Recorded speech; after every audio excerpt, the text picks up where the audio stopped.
జిల్లా ప్రొద్దుటూరులో రోడ్డు విస్తరణ పనులపై రాజకీయం నడుస్తోంది. డబ్బు ఇవ్వలేని పేదలిళ్లను ఎమ్మెల్యే వరదరాజులరెడ్డి అధికారుల సాయంతో కూల్చేస్తున్నారని మాజీ ఎమ్మెల్యే రాజమల్లి ఆరోపించారు. నష్టపరిహారం చెల్లించకుండా పేదల ఇళ్ల జోలికి వెళ్తే ఊరుకోమన్నారు.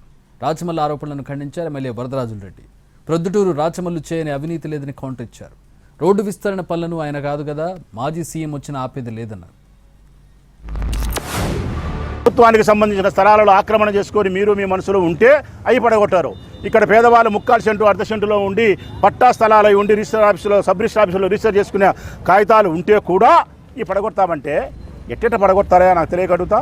ఇప్పుడు చెప్తా ఉన్నా, దౌర్జన్యంగా మీరు ఎవరైనా ఇక్కడికి వచ్చి ఒక్క గోడలో ఒక్క రాయి మీరు తీయగలిగితే ఛాలెంజ్ మీకు. పట్టాదారుల స్థలాల జోలికి వచ్చి మీరు పేదవాళ్ళను హింసిస్తామంటే అది నా ఊపిరి ఆగిపోయినాక జరుగుతుంది తప్ప నా ఊపిరి ఉన్నంత వరకు జరగదనే విషయాన్ని స్పష్టంగా ప్రభుత్వానికి చెప్తా ఉన్నా.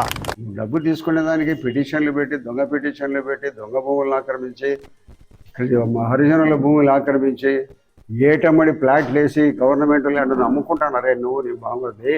ప్లాట్లు వేస్తున్నారా మీ ఎబ్బసొత్తని ప్లాట్లు వేస్తున్నావు. రోడ్లు విస్తీర్ణ ఎటువంటి పరిస్థితులు ఆపం. విస్తీర్ణ చేస్తామయ్యా, నువ్వు కాదు నీ మాజీ ముఖ్యమంత్రి జగన్మోహన్ రెడ్డి వచ్చినా ఆపం.